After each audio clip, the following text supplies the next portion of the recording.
How to add background music in KineMaster. Today I will teach you how to add background music step by step from the very beginning.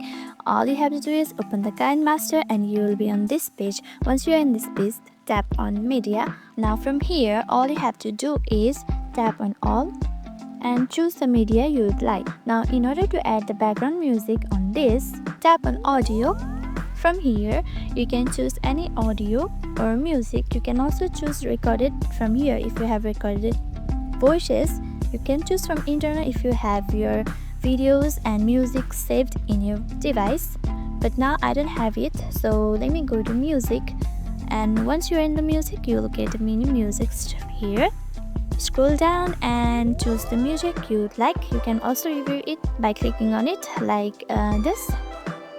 Now once you review it and you like it, tap on this plus icon. Once you tap on it, your music will be added on your timeline like this. Now once it's added, long press on it and drag it like this and adjust its duration from here like this. Stream it and as you can see, your music has been added. Now you can decrease its volume fully like this, or you can keep it as well like this. You can adjust its volume like this. Now once you adjust it, review your video so that it sounds perfect. And just like that, you added the background music on your video clip. Super simple and easy. I hope you found this video helpful. If you did, don't forget to like, subscribe and hit the notification bell so you don't miss out any of the videos. Thank you for watching.